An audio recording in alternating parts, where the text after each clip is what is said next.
ظہر کی نماز کی اذان دینے لگے، اللہ کے نبی کا انتقال ہو چکا ہے۔ جب اشہد ان محمد پر پہنچے تو روتے روتے روتے آواز بند ہو گئی، اور جلدی سے اذان پوری کر کے نیچے آئے، کہا آج کے بعد قسم اٹھاتا ہوں اذان نہیں دوں گا، تیرا نبی نہیں ہے تو اذان بھی نہیں ہے۔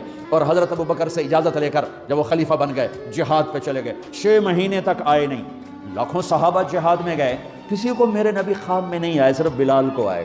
بلال یہ کیا بے وفائی، ہم سے ملنا ہی چھوڑ دیا، ہمارے پاس آنے چھوڑ دیا۔ آنکھ کھلی تو ان کو یوں لگا جیسے اللہ کے نبی زندہ بلا رہے ہیں، یا رسول اللہ میں آ گیا، یا رسول اللہ میں آ گیا، اور اسی وقت اونٹنی کو بھگایا۔ 21 دن کا سفر 7 دن میں کیا، 7 دن صرف نماز اور پیشاب کے لیے اترتے تھے اور بھگاتے بھگاتے بھگاتے 8ویں دن جب مدینے میں پہنچے تو آتے شور مچایا، یا رسول اللہ میں آ گیا، یا رسول اللہ میں آ گیا۔ ان کے ذہن سے نکل گیا کہ آپ تو دنیا سے جا چکے ہیں۔ جب مسجد کے قریب پہنچے تو پھر تڑپ اٹھے اور چیخنے لگے کہ آپ تو ہیں ہی نہیں، اور گئے سیدھے قبر پہ جا کے یوں قبر کو لپٹ گئے، یا رسول اللہ میں تو آ گیا ہوں، آپ کہاں ہیں؟ یا رسول اللہ میں تو آ گیا ہوں، آپ کہاں ہیں؟ یا رسول اللہ میں تو آ گیا ہوں، آپ کہاں ہیں؟ بے قراری میں روئے جا رہے ہیں، میں تو آ گیا ہوں، آپ کہاں ہیں؟ میں تو آ گیا ہوں، آپ کہاں ہیں؟ نماز کا وقت داخل ہو گیا، کون سی نماز سے اللہ جانتا ہے، اور سب کو پتا تھا بلال نے قسم کھائی ہے کہ اذان نہیں دیں گے، لہذا کسی کو ضرورت نہیں ہو رہی کہ بلال سے کہیں آج اذان بلالی سنا دے۔ تو چند صحابہ کو خیال آیا کہ نبی کے نواسوں کو سفارشی بناتے ہیں، حسنین۔ تو صحابہ آئے بچوں کے پاس، حسن حسین، کہ بچوں آج کسی کی نہیں چلے گی، تم بلال سے کہو اذان دے۔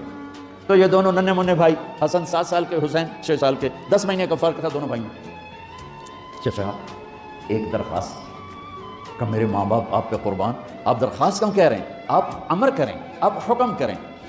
کہنے لگے جیسے آپ ہمارے نانا کے لیے اذان دیتے تھے آج ہمارے لیے دے دو۔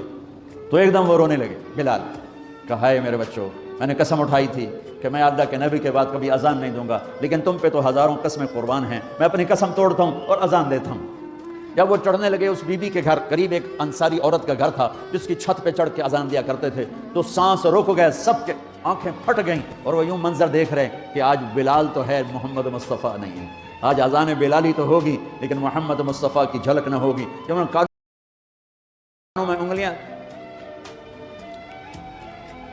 جب انہوں نے اللہ اکبر کہا تو مدینے میں گھر گھر ماتم بچھ گیا، عورتیں بھی چیختی ہوئی گھروں سے باہر نکل آئیں، سارے مدینے کی گلیوں میں چیخ و پکار مچ گئی، اور یوں سب کو لگا جیسے محمد مصطفیٰ زندہ ہیں اور ان کا زمانہ ہے، لیکن آپ تو جا چکے تھے۔ یہ بلال کو جو رتبہ میرے رب نے دیا، یہ